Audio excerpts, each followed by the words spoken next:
E o valor das contribuições dos trabalhadores ao INSS vai mudar a partir do mês que vem. Contribuintes pagarão alíquota de 7,5% sobre o salário mínimo de R$ 1.302 e outros percentuais que excederão o valor. Para entender mais sobre esse assunto, vamos conversar agora com o especialista em contribuições previdenciárias, Halley Henares. Eu quero primeiramente que você me corrija se eu tiver falado o seu nome corretamente ou não. Uma ótima tarde a você, muito obrigada pela sua participação aqui no JP Domingo. Boa tarde, Paula, um prazer. E meu nome é Halley Henares. Halley Henares, perfeito. Halley. Perfeito. Isso, sou presidente da Associação Brasileira de Advocacia Tributária e a gente tem analisado um pouco desse impacto em relação à contribuição previdenciária e como que isso reflete na aposentadoria. Enfim, o governo federal acabou de aumentar o salário mínimo e automaticamente também, em decorrência disso, ele aumenta os benefícios de aposentadoria. Nós tínhamos um benefício, Paula, de R$ 1.212 de salário de benefício de aposentadoria, que passou agora para R$ 1.302. Essa atualização é baseada, é uma atualização para quem ganha o piso salarial no salário de contribuição, salário benefício do INSS, ou seja, até um salário mínimo, de aproximadamente 7,5%. Levando em consideração a inflação do período, que é de 6%, há sim um ganho aí de 1,5%, embora muito pequeno. Mas para as outras faixas, nós temos que lembrar que a tabela de contribuição da Seguridade Social ela tem 4 alíquotas, 7,5%, 9%, 12% e 14%. Para quem ganha até 1.302, fica na alíquota de 7,5%. Para quem ganha agora de 1.302 até 2.571, fica na alíquota de 9%. Para quem ganha de 2.571 a R$ 3.856, na alíquota de 12%. E de 3.856 a 7.507, que é o teto de recebimento pelo INSS, 14%. Exceto o piso, que teve um reajuste de 7,5%, as demais faixas sofreram um reajuste exatamente de 6%. Ou seja, basicamente aquilo que era já o previsto pela inflação, lastreada com base no INPC. Então, a gente sabe que nós temos hoje 27 milhões de aposentados. Desses 27 milhões, aproximadamente 22 milhões e meio estão na primeira faixa salarial, mas eu acredito que ainda seja uma correção muito pequena, esse 1,5%. Há sim um benefício real, mas a meu ver seria necessário uma correção maior. Lembrando que a promessa de campanha em relação ao salário mínimo efetuada pelo presidente Lula era que ele chegasse a R$ 1.500. E que também haveria uma faixa de isenção para fins de imposto de renda à pessoa física de R$ 5.000. Isso não aconteceu em nenhum dos dois aspectos, gerando, a meu ver, aí, ainda, apesar do benefício, algo que precisa ser mais bem revisto, a despeito da questão do déficit da Previdência também, que muito se fala. Perfeito. Primeiramente, muito obrigada pela correção em relação ao nome, Halley, mas Pedro Costa, que é o nosso comentarista que está com a gente aqui no JP Domingo, ele também participa dessa entrevista. Pedro, sua pergunta. Halley, a importância de ter esse aumento, esse benefício para os aposentados agora, que tem essa faixa menor, que você comenta muito bem, porque com essa faixa menor, praticamente se gasta tudo que ganha.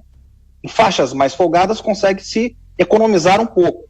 Então, esse discernimento, ele vai pegar a macroeconomia. Nesse sentido, essa reforma tributária que nós estamos aqui discutindo com a Paula e a audiência da PAN, como você vê a importância de uma reforma tributária para este ano? Você acha que ela é viável? E que sentido ela deve caminhar em maneiras gerais? Excelente, Pedro. Muito bom falar com você também. Eu acho que é fundamental uma reforma tributária, mas justamente em função do que nós estamos falando, para aumentar a Seguridade Social, quando ela trata de previdência, e quando nós estamos falando de previdência, nós estamos falando de aposentadoria, nós estamos falando de pensão por morte e invalidez, e nós estamos falando de assistência social de uma forma geral. Por exemplo, nós estamos falando de auxílio-doença, auxílio-acidente. Esses pagamentos, esses salários de benefícios, eles têm um custo para o Caixa da Previdência. Então, tem que ter a contrapartida que está prevista na Constituição, que é um sistema de entradas e saídas, que tem que ter um equilíbrio econômico atuarial, que é o tributo que entra.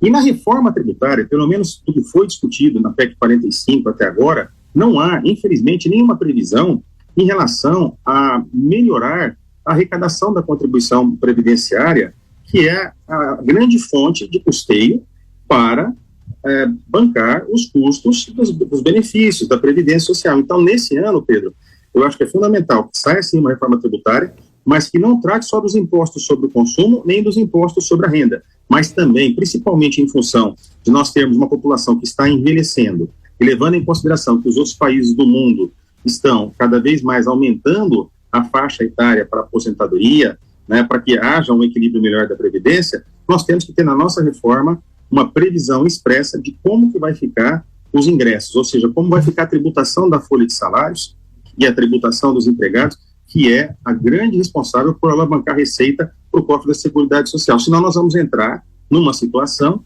né, não daqui a muito tempo, infelizmente, de um déficit da Previdência e de uma necessária futura reforma da Previdência que nós vimos aí há 2, 3 anos atrás, a dificuldade que foi para aprovar e o quanto que foi importante para o equilíbrio das contas da Previdência.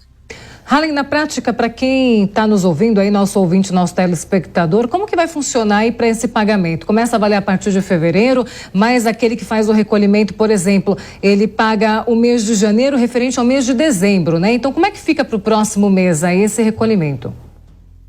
Isso, ele já recebe, ele já tem como database janeiro, recolhimento, né, recebimento, database janeiro e recolhimento a partir de fevereiro. Então, a partir de fevereiro, nós já temos a aplicação dessas novas faixas da tabela. Lembrando que essas alíquotas que eu comentei agora há pouco, de 7,5% a 14%, elas já estão em vigor desde a reforma da Previdência. O que se alterou agora foi apenas a correção das faixas de incidência. Por quê?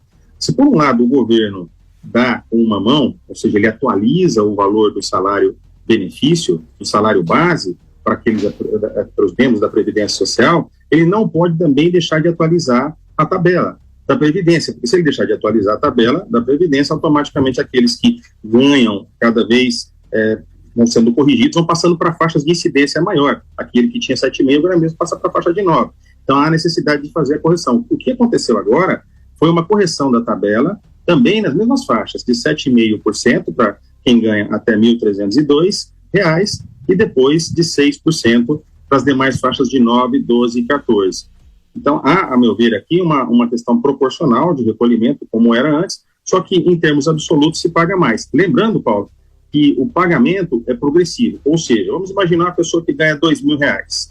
Se ela ganha R$2.000, ela até R$ 1.302, ela vai fazer um cálculo e recolhe 7,5%. A diferença de R$ 1.302 para R$2.000, esse saldo de diferença, ela aplica, então, 9%, porque ela vai cair na segunda faixa de 1.302 a 2.571. Perfeito. Tá? É um aumento progressivo. Isso dá uma diferença, e aí o contribuinte tem que tomar cuidado, porque nesse cálculo que eu te falei, às vezes, ao invés de recolher R$161, ele vai recolher R$189. É importante então, ele fazer pode prestar atenção na progressividade.